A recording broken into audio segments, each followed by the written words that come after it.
सूर्याय नमः। ॐ गंगाय नमः।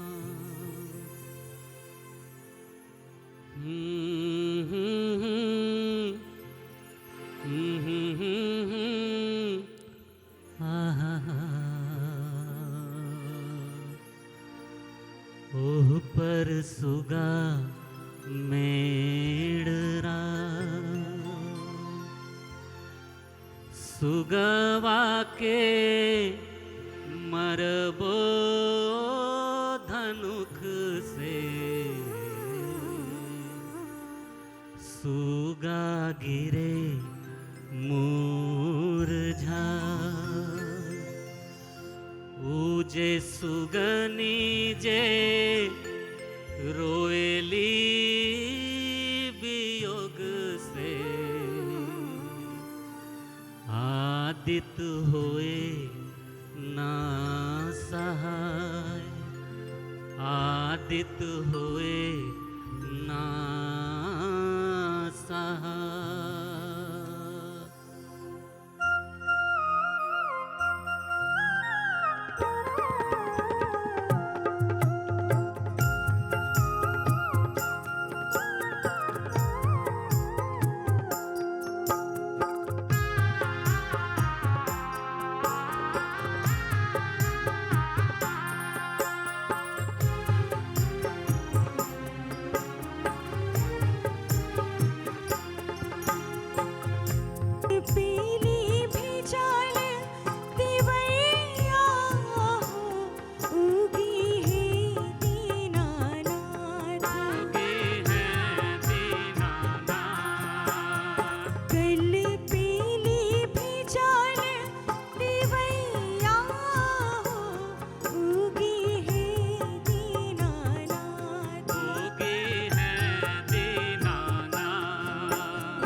कार्तिक मास के षष्ठी को मनाया जाने वाला पर्व है छठ। सूर्य उपासना का ये लोक पर्व जो मुख्य रूप से बिहार, झारखंड, पूर्वी उत्तर प्रदेश और नेपाल के तराई इलाकों में मनाया जाता है। आज इसी छठ पर्व को लेकर हमारे बीच उसके पारंपरिक गीतों को लेकर उपस्थित हैं छाया सिंह जी। छाया सिंह जी का मैं हार्दिक स्वागत करता हूं। और इससे पहले कि मैं और कुछ छठ के बारे में जानकारी आप तक पहुंचाऊं, मैं चाहूँगा छाया सिंह जी और एक छठ का गीत, छठ के भजन हमारे बीच रखें। छाया सिंह जी।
जोड़े जोड़े फलावा, जोड़े जोड़े फलावा, तो ही चढ़ई बोना, छठी मैया तो ही चढ़ई बोना, कि मैया खोला नाही केवड़िया, हो दर्शनवा देहुना, मैया खोला नाही केवड़िया, हो दर्शनवा देहुना। जोड़े जोड़े सुपावा, जोड़े जोड़े सुपावा, तो ही चढ़ई बोना, छठी मैया तो ही चढ़ई बोना, कि मैया खोला नाही केवड़िया, हो दर्शनवा देहुना, मैया खोला नाही केवड़िया, हो दर्शनवा देहुना, कि मैया खोला नाही केवड़िया, हो दर्शनवा देहुना, मैया खोला नाही केवड़िया, हो दर्शनवा देहुना। छठ मुख्य रूप से सूर्य उपासना का पर्व है। हिंदू धर्म में जितने भी देवी देवताएं हैं उनमें सूर्य को हम मूर्त रूप से अपनी इन आँखों से देख सकते हैं। सूर्यदेव के शक्तियों के स्रोत हैं उनकी पत्नी उषा और प्रत्युषा।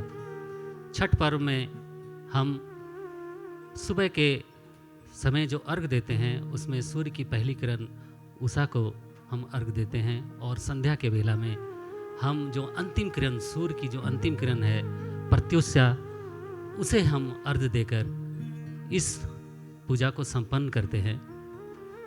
और मैं चाहूँगा छाया जी से कि एक और भजन आपके लिए आपके बीच रखें और फिर हम आपसे मुखातिब होंगे।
नैना संकट पड़ल मोरा हो दीनानाथ ओहिला के बड़वा धैले ठार।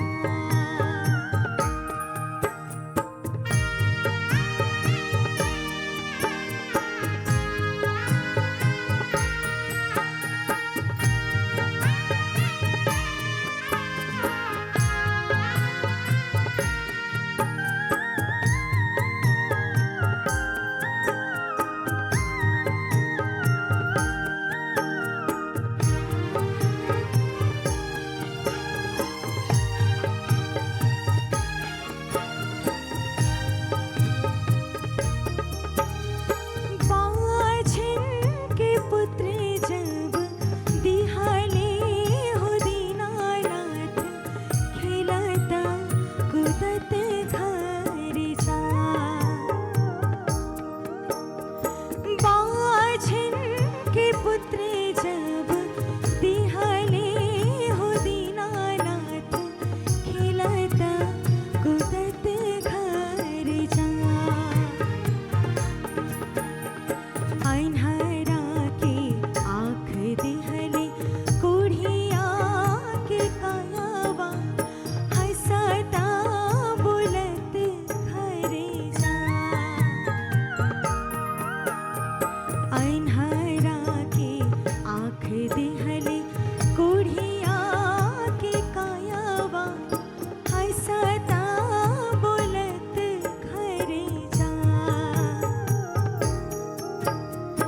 आठही काठ के कोठरिया हो दीनानाथ रूपे छान लागल केवाड़। ताही ऊपर चढ़ी सुतले ए हो दीनानाथ बाझिन के बड़वा धैले ठार। बाझिन के बड़वा धैले ठार। हंसता बोलत घर जा। छठ पूजा साल में 2 बार मनाई जाती है, चैत मास और कार्तिक मास में। यह पर्व 4 दिनों का होता है। भैया दूज के तीसरे दिन इस पर्व का प्रारंभ होता है। पहले दिन व्रती सेंधा नमक घी से अरवा चावल और कद्दू की सब्जी बनाकर इसे ग्रहण करते हैं। इसके पश्चात दूसरे दिन पूरे दिन व्रती जो है उपवास रखते हैं, निर्जला उपवास, अन्न और जल का पूर्णतः त्याग कर कर और संध्या की बेला खीर बनाकर उसकी पूजा कर उसे ग्रहण करते हैं, जिसे हम खरना कहते हैं। इसके पश्चात तीसरे दिन डूबते हुए सूर्य को अर्घ यानी कि दूध से अर्घ अर्पित कर पूजा की जाती है। और चौथे दिन सुबह की जो किरण होती है, उषा किरण सूर्य की, उसकी उपासना की जाती है, उसे अर्घ दिया जाता है और तब जाकर ये छठ पर्व पूर्ण होता है। इस पर्व में विशेष रूप से पवित्रता का ध्यान रखा जाता है। जिस घर में ये व्रत किया जाता है वहाँ लहसुन प्याज तक वर्जित होते हैं। जिस घर में ये पर्व मनाया जाता है वहाँ भक्ति गीत, छठ मैया के गीत गाए जाते हैं और बाद में फिर प्रसाद वितरण करके छठ माई का प्रताप हर किसी को, छठ करने वाले को, देखने वाले को, दिल से मानने वाले को, सभी को ये मिलता है। तो आइए एक और बहुत मधुर छठ का गीत हम आपके बीच रखते हैं। शुरू करते हैं ये अगला भजन।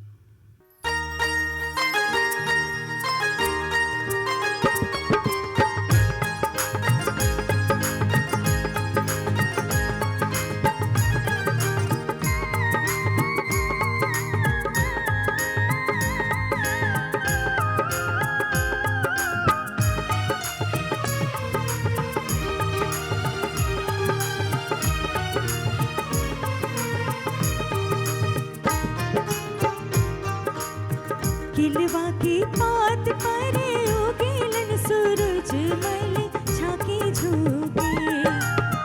किलवा की पात पर उगेलन सूरज मल झांकी झूके। ए करेलू छठ बरतिया से झांकी झूके। ए करेलू छठ बरतिया से झांकी झूके। किलवा की पात पर उगेलन सूरज मल झांकी झूके। किलवा की पात पर उगेलन सूरज मल झांकी झूके। ए करेलू छठ बरतिया से झांकी झूके। ए करेलू छठ बरतिया से झांकी झूके।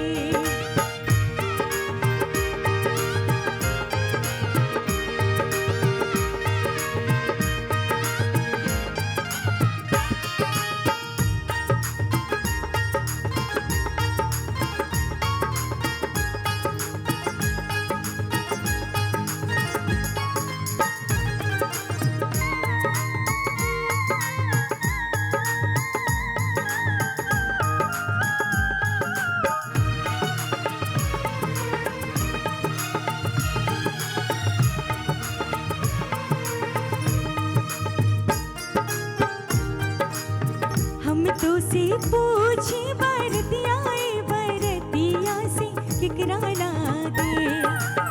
हम तो से पूछी बरतिया बरतिया से किकरा लागे। ए करेलू छठ बरतिया से किकरा लागे। ए करेलू छठ बरतिया से किकरा लागे।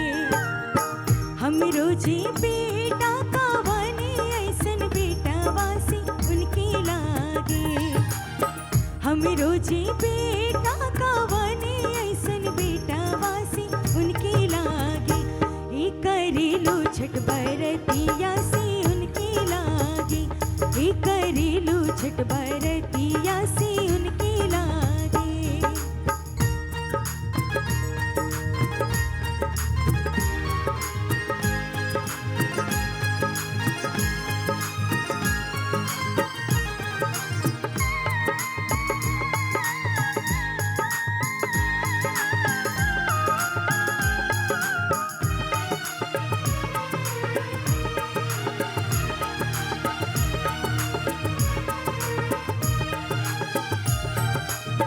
नारियल के पात पर उगेलन सूरज मल झांकी झूके।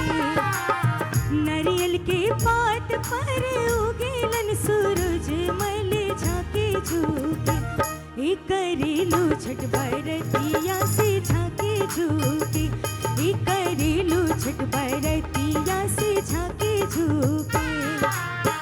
हम रोजे स्वामी कावाने ऐसन स्वामी से उनके लागे।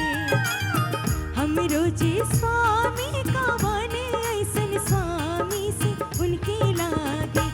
ए करेलू छठ बरतिया से उनके लागे। ए करेलू छठ बरतिया से उनके लागे।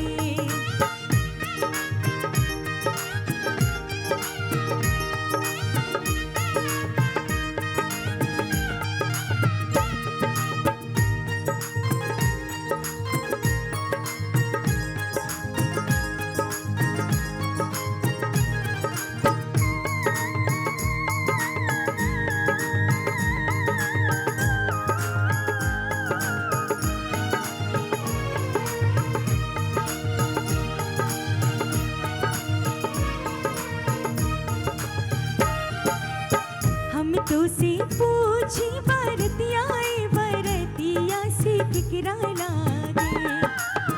हम तो से पूछी बरतिया बरतिया से किकरा लागे। ए करेलू छठ बरतिया से किकरा लागे। ए करेलू छठ बरतिया से किकरा लागे। हम रोजे बेटी कावाने ऐसन बेटिया से उनके लागे। हम रोजे बेटी कावाने ऐसन बेटिया से उनके लागे। ए करेलू छठ बरतिया से उनके लागे।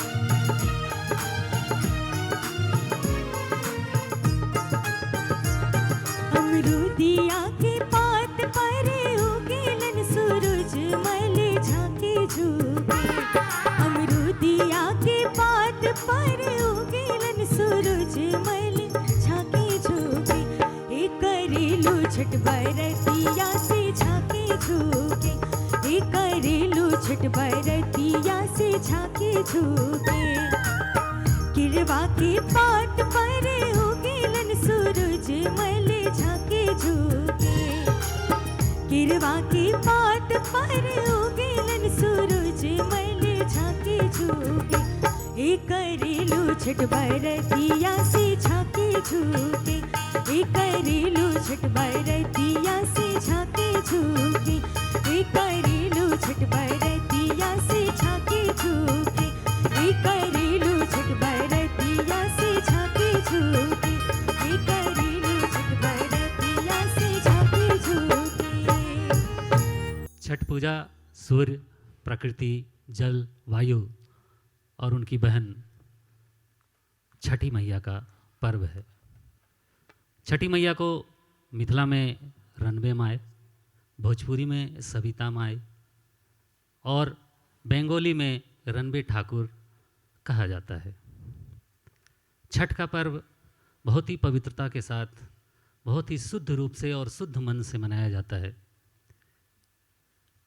और मुझे ऐसा लगता है कि एक छठ पर्व है जहाँ डूबते हुए सूर्य को अर्घ्य दिया जाता है। तो इस कड़ी को आगे बढ़ाते हुए मैं निवेदन करना चाहूँगा हमारी आज की कलाकारा को कि वो छठ का एक और गीत, मधुर गीत, भक्तिमय गीत हमारे बीच रखें। छाया जी।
छठी मैया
छठी मैया बरता तोहार करी हा क्षमा छठी मैया भूल चुक गलती हमार भूल चुक गलती हमार पहिरे पहिरे हम कईनी छठी मैया बरता तोहार छठी मैया बरता तोहार छठी मैया बरता तोहार। छठ पर्व के बारे में ये कहा जाता है, अनेक कथाएं हैं कि छठ की शुरुआत कब हुई। उनमें से कुछ ऐसे हैं, भगवान श्री रामचंद्र ने जब लंका विजय किया, वापस अयोध्या आए, राम राज्य स्थापित करने के लिए प्रभु श्री राम और माँ सीता ने सूर्य भगवान की उपासना की, उनकी पूजा की और छठ पर्व की शुरुआत यहाँ से भी मानी जाती है। मैं हमारी आज की जो फनकारा हैं, कलाकारा हैं, जो बहुत ही उम्दा छठ गीतों को गाकर हमें भाव विभोर कर दे रही हैं, छठ के घाट पर हम पहुंच जा रहे हैं, मैं उनसे निवेदन करूंगा कि एक और मधुर छठ का गीत हमारे बीच रखें। छाया जी।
ऋग्वेद में वर्णित सूर्य पूजन एवं उषा पूजन छठ की महिमा की गाथा करते हैं और उसके अनुसार छठ की पूजा होती है। हमारे झारखंड में, हमारी राजधानी रांची में जितने भी सारे तालाब हैं या हमारे राज्य में जितने भी नदियों के जल के जो स्रोत हैं जहाँ भी हैं, वहाँ छठ की धूम रहती है। और यहाँ हमारे यहाँ झारखंड में छठ पर्व खूब धूमधाम से मनाया जाता है, काफ़ी उल्लास से मनाया जाता है। छठ पर्व के गीतों को लेकर हमारे बीच छाया जी हैं, उन तक मैं फिर से पहुँचूँ एक भजन को लेकर। छठी मैया से ये हमारी विनती है कि सब पर अपना आशीष वो बनाए रखें, सब पे उनकी कृपा बनी रहे, हर कोई फले फूले और प्रफुल्लित जीवन जिए। फिर से मैं निवेदन करना चाहूँगा छाया जी से कि आप एक और छठ का गीत हमें चलते चलते सुनाएं, ताकि हम मंत्रमुग्ध होकर छठी माँ के भक्ति में विलीन होकर अपने दर्शकों से विदा लें। तो आइए छाया जी।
छठ पूजा के इस पावन अवसर पर माँ पार्वती के छठे रूप छठी मैया की कृपा हम सभी जीव जंतुओं, इंसान, हर प्रकृति पर उनकी कृपा बरसती रहे।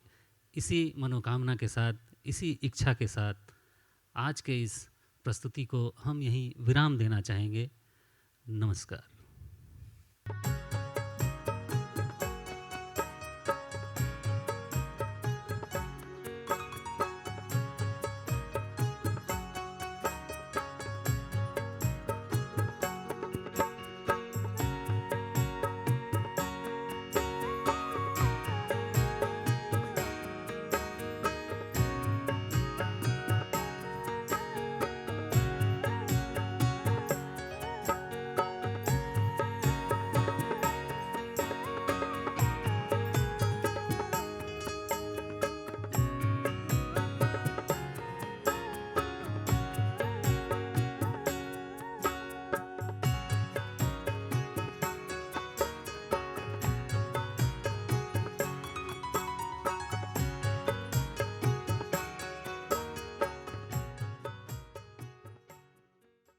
आप देख रहे हैं डीडी भारती।